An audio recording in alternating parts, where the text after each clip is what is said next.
Assalamualaikum warahmatullahi wabarakatuh. Perkenalkan, nama saya Ariel NPM 1921910115. Saya dari PNJ 19A. Di sini saya akan memaparkan materi yaitu mengurai dan menganalisis konsep kurikulum pendidikan jasmani.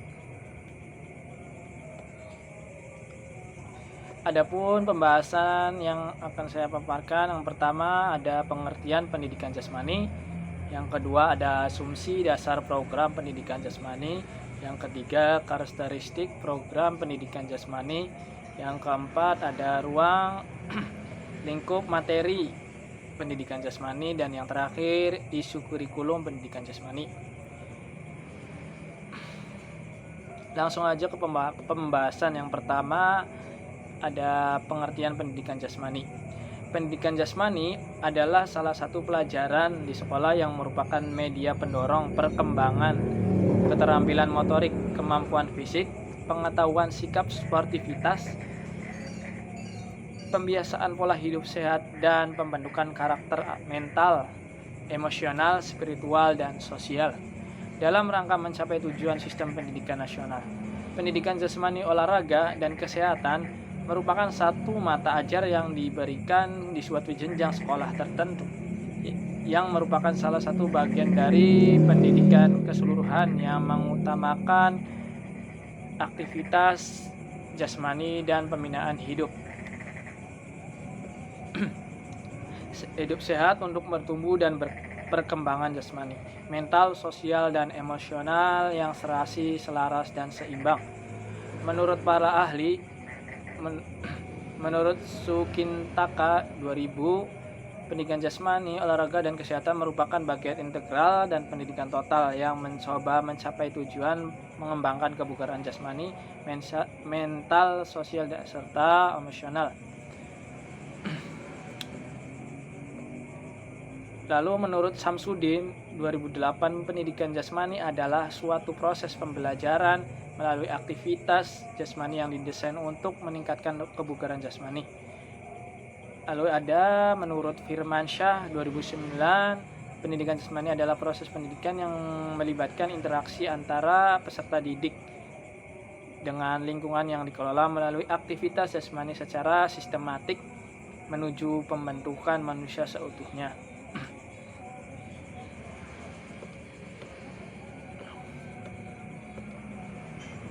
Lalu ada tujuan pendidikan jasmani. Menurut Subroto, tujuan pendidikan jasmani adalah untuk pembentukan anak, yaitu sikap atau nilai, kecerdasan fisik, dan keterampilan psikomotorik, sehingga siswa akan dewasa dan mandiri, yang nantinya dapat digunakan dalam kehidupan sehari-hari. Tujuan pendidikan jasmani menurut Pendiknas nomor 22 tahun 2006 adalah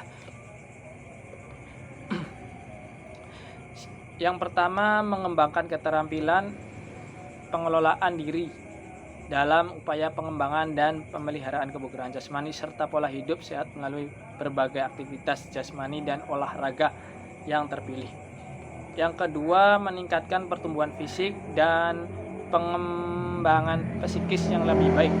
Yang ketiga, meningkatkan kemampuan dan keterampilan gerak dasar.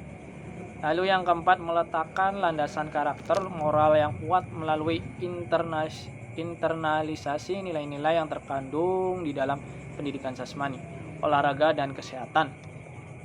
Yang kelima, mengembangkan sikap sportif. Yang keenam, mengembangkan keterampilan bentuk menjaga keselamatan diri sendiri, orang lain, dan lingkungan. Yang ketujuh, memahami konsep aktivitas jasmani dan olahraga di lingkungan yang bersih sebagai informasi untuk mencapai pertumbuhan fisik yang sempurna, pola hidup sehat, dan kebugaran terampil, serta memiliki sikap yang sportif, positif. Lalu yang ketiga ada manfaat pendidikan jasmani. Menurut KTSP Depdiknas 2006, manfaat pendidikan jasmani, olahraga, dan kesehatan adalah sebagai berikut. Yang pertama, memenuhi kebutuhan anak akan gerak. Yang kedua, mengenalkan anak pada lingkungan dan potensi dirinya. Yang ketiga, menanam dasar keterampilan yang berguna. Yang keempat, menyalurkan energi yang berlebihan. Selanjutnya ada asumsi dasar program pendidikan jasmani. Yang saya akan jelaskan yaitu asumsi dasar program pendidikan jasmani merupakan pijakan yang kokoh yang dapat dipertanggungjawabkan dalam membuat dan menyelenggarakan program penjas. Yang pertama, program pendidikan jasmani dan program olahraga mempunyai tujuan yang berbeda. Pembuatan program olahraga terutama ditujukan untuk mereka yang betul-betul mempunyai keinginan atau tertarik untuk mengkhususkan diri pada salah satu atau beberapa cabang olahraga dan berkeinginan untuk memperbaiki kemampuannya agar dapat berkompetensi dengan orang lain yang mempunyai keinginan dan minat yang sana pula.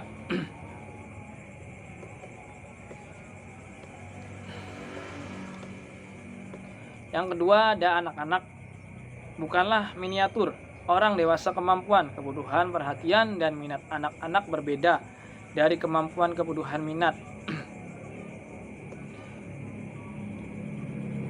dan perhatian orang tua. Oleh karena itu, sudah barang tentu kurang cocok apabila pembelajaran dikonotasikan seperti menuangkan air dari gelas yang satu ke gelas yang lainnya, atau para guru cukup dengan memberikan program aktivitas jasmani atau olahraga untuk orang dewasa kepada anak-anak.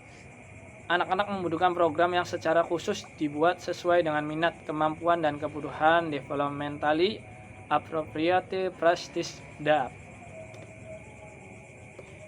Lalu yang ketiga ada karakteristik program pendidikan jasmani. Sehubungan dengan anggapan dasar tersebut di atas, maka program dan penyelenggaraan program pendidikan jasmani hendaknya mencerminkan anggapan dasar tersebut di atas. Anggapan dasar tersebut antara lain adalah yang pertama ada developmentally appropriate practice DAP. Maksudnya adalah tugas ajar yang memperhatikan perubahan kemampuan anak dan tugas ajar yang dapat membantu mendorong perubahan tersebut. Yaitu yang B, instructionally appropriate practice atau IAP. Maksudnya adalah tugas ajar yang diberikan ketika doi merupakan cara-cara pembelajaran yang baik.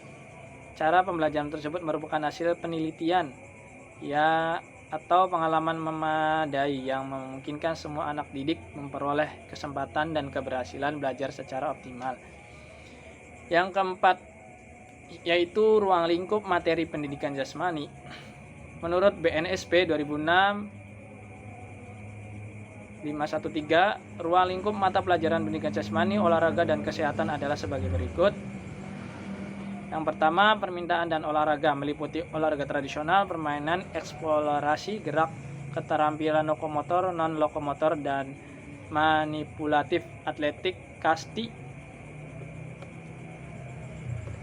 ronde, sepak bola, bola basket, bola voli, tenis meja, tenis lapangan, bulu tangkis, dan bela diri, serta aktivitas lainnya. Yang kedua, aktivitas pengembangan meliputi mekanika sikap tubuh, komponen kebugaran jasmani, dan bentuk postur tubuh serta aktivitas lainnya. Yang ketiga, aktivitas 6 meliputi ketangkasan sederhana, ketangkasan tanpa alat, ketangkasan dengan alat, dan senam lantai serta aktivitas lainnya. Yang keempat, aktivitas ritmik meliputi gerak bebas senam pagi. Yang kelima, aktivitas air meliputi permainan di air, keselamatan air. Yang keenam, pendidikan luar sekolah meliputi piknik atau karya wisata, berkemah, dan menjelajah. Yang ketujuh, kesehatan meliputi penanaman budaya hidup sehat dalam kehidupan sehari-hari, khususnya yang terkait dengan perawatan tubuh agar tetap sehat. Lalu yang kelima yang akan saya paparkan yaitu isu kurikulum pendidikan jasmani. 1. Isu program. Isu program kurikulum SMA atau WMA dapat kita amati antara lain dari dua sisi, yaitu materi, kurikulum, dan distribusi alokasi waktunya.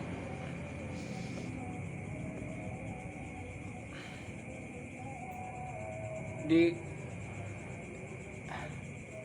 berbagai gerak dasar yang antara lain dapat diklasifikasikan ke dalam cabang olahraga atletik, permainan senam, bela diri, dan olahraga tradisional. Kenyataan ini sering mengiring Pak Guru. Yang pertama, memaksakan diri mengajar olahraga untuk beberapa siswa mungkin belum saatnya karena persyaratan fisik dan koordinasi belum memadai sehingga PBM kurang diapit. 2. Berpegang teguh bahwa penguasaan keterampilan olahraga merupakan tujuan utama dari pendidikan jasmani SMA atau MA. Yang ketiga, kurang memperhatikan tujuan. Yang keempat, kurang menyadari bahwa olahraga merupakan media untuk mencapai tujuan. Yang kelima, kurang memperhatikan aspek gerak dasar siswa yang bermanfaat bagi keterlibatan dalam berbagai aktivitas sehari-hari. 2. Isu proses pembelajaran. Beberapa isu yang berhubungan dengan proses belajar mengajar dan perlu mendapat perhatian para pelaksana di lapangan antara lain adalah sebagai berikut. Yang pertama, pengembangan dan variasi aktivitas belajar yang diberikan cenderung miskin dalam hal pengembangan tujuan secara holistik dan cenderung didasarkan terutama pada minat. Yang kedua, aktivitas pendidikan jasmani yang diperoleh siswa cenderung terbatas. Yang ketiga, siswa diharuskan berpartisipasi dalam berbagai aktivitas penjas, namun aktivitas tersebut kurang membantu siswa memahami dampaknya bagi peningkatan kebugaran jasmani dan gaya hidup sehatnya di masa yang akan datang. Yang keempat, peranan unik dan pendidikan jasmani. Yang kelima, siswa kurang dapat kesempatan untuk mengintegrasikan. Yang keenam, guru kurang mengembangkan aspek afektif. Yang ketujuh, guru cenderung masih kurang memperhatikan kesempatan pemberian bantuan kepada siswa agar mengerti emosi yang dirasakannya. Yang ke-8, siswa disuruh untuk melakukan aktivitas yang terlalu mudah atau terlalu sukar yang dapat menyebabkan mereka bosan. Yang ke-9, jumlah siswa dalam pelajaran penjas lebih dari jumlah siswa dalam kelas. Yang ke-10, siswa disuruh mengikuti pelajaran lain karena alasan-alasan atau sebagai hukuman atas perbuatannya. Yang ketiga, isu penilaian. Evaluasi merupakan bagian yang tak dapat dipisahkan integral dari suatu proses belajar mengajar. Oleh siswa, beberapa isu yang seringkali muncul dalam pelaksanaan evaluasi antara lain adalah sebagai berikut. Pelaksanaan penilaian belum begitu nampak terintegrasi dalam suatu proses belajar mengajar. Yang kedua, materi evaluasi terkadang kurang relevan dengan materi yang diberikan pada proses belajar mengajar. Yang ketiga, situasi pelaksanaan evaluasi dalam situasi ujian tes tulis di kelas. Yang keempat, alokasi waktu pelajaran penjas di sekolah amat terbatas untuk mengadakan pengetesan.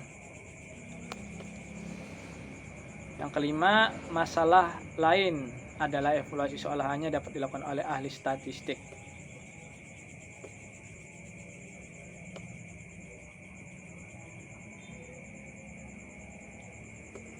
Sekian yang bisa saya paparkan, kurang lebihnya mohon maaf. Wassalamualaikum warahmatullahi wabarakatuh.